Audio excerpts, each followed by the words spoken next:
Assalamualaikum students, welcome to Gohar Publishers. Our slogan is redefining the geography of education through digital resources for conceptual learning. My name is Zainab and I am your geography teacher. So students, in today's video lecture, we will be discussing about Gohar Geography Grade 7, unit number 5, and that is climate change. So as you know, in previous video we have discussed how our activities, human activities is affecting our climate, कि हमारे climates पे ऐसे कौन सी activities हैं जो असरअंदाज हो रहे हैं। तो आज की वीडियो में जो टॉपिक हम कवर करने जा रहे हैं that is changes caused by the green house effect.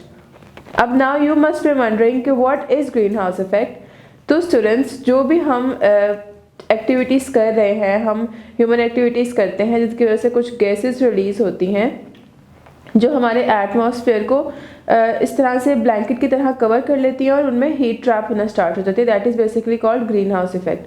Green house effect हम किस तरह से बढ़ा रहे हैं? हम लोग कोल बर्न करते हैं, एक्सेसिव फ्यूल का यूज़ करते हैं, इंडस्ट्रीज़ में जो हमारा धुआं रिलीज़ होता है, हमारी व्हीकल्स जो हम यूज़ करते हैं उनसे जो धुआं रिलीज़ होता है वो बेसिकली ग्रीन हाउस गैसेज होती हैं।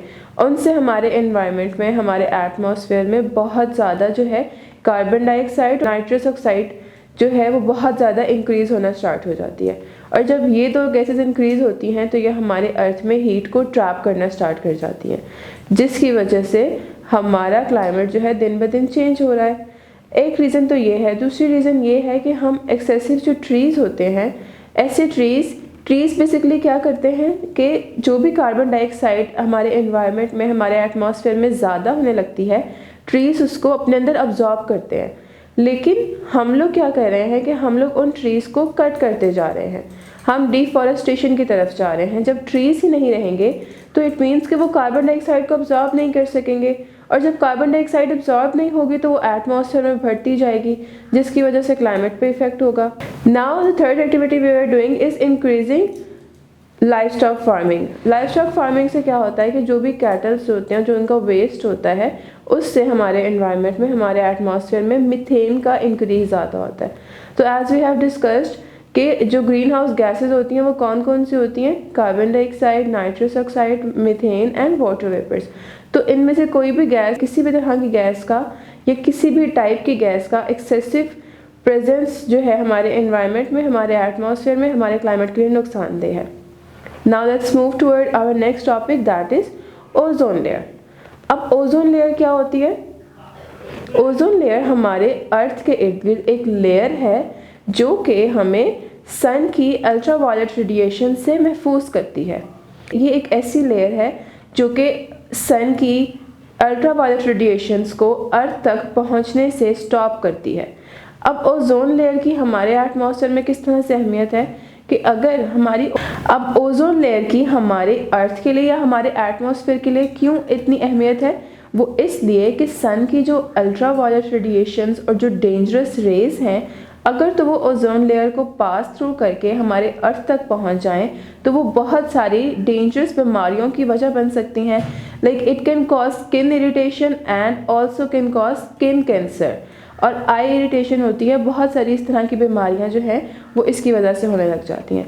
तो ओजोन लेयर जो है हमारे अर्थ का एक बेसिकली प्रोटेक्टिव सरफेस है जो हमें दूसरी खतरनाक शुआओं से महफूज रखता है। तो स्टूडेंट्स, इससे हमें ये पता चलता है कि जो ओजोन लेयर है वो हमारे सर्वाइवल के लिए और हमारे अर्थ के लिए बहुत ज़रूरी है। Now let's move toward our next topic, that is causes of ozone layer depletion. अब ऐसी कौन सी रीजंस हैं जिसकी वजह से हमारी ओजोन लेयर जो है वो ख़त्म हो रही है, डिप्लेशन की तरफ आ रही है? तो वो ऐसे कॉजेज़ हैं जैसे कि मैंने आपको बताया, हमने 1 बाय 1 ह्यूमन एक्टिविटीज़ डिस्कस की।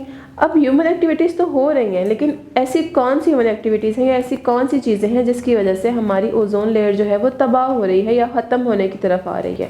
तो स्टूडेंट्स, साइंटिस्ट ने जो है इस चीज़ का अंदाज़ा लगाया है थ्रू सैटेलाइट के ओजोन लेयर जो है वो कुछ प्लेसेस पे पतली होती जा रही है, थिन होती जा रही है, जिसकी वजह से हमारा क्लाइमेट जो है बहुत तेज़ी से बढ़ रहा है। और वो पतली इस वजह से हो रही है कि जो इंसान है वो इस तरह की गैस, इस तरह की एक्टिविटीज़ कर रहे हैं जिससे हमारे एनवायरनमेंट में, हमारे एटमॉस्फेयर में एक गैस जिसका नाम क्लोरोफ्लोरोकार्बन्स है वो रिलीज़ हो रही है।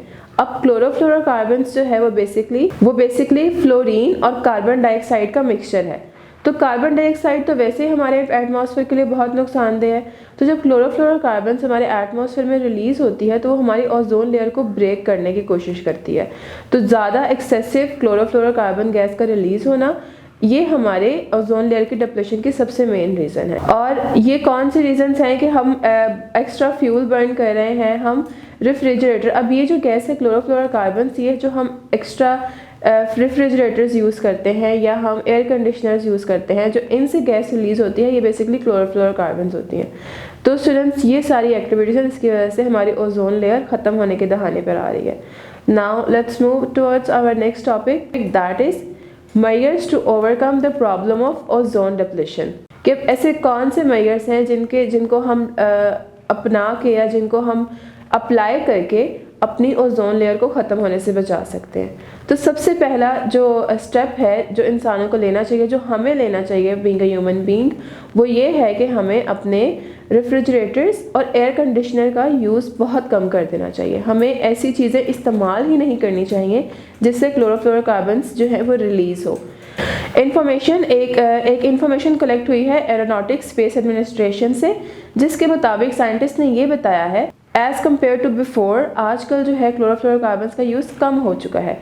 और वो इसलिए हुआ है क्योंकि बहुत सारी कंट्रीज़ ने ये अहद दिया है, ये एक पॉलिसी क्रिएट की है कि हमने क्लोरोफ्लोरोकार्बन्स वाले जो प्रोडक्ट्स हैं या जो इस तरह की चीज़ें हैं वो नहीं इस्तेमाल करनी।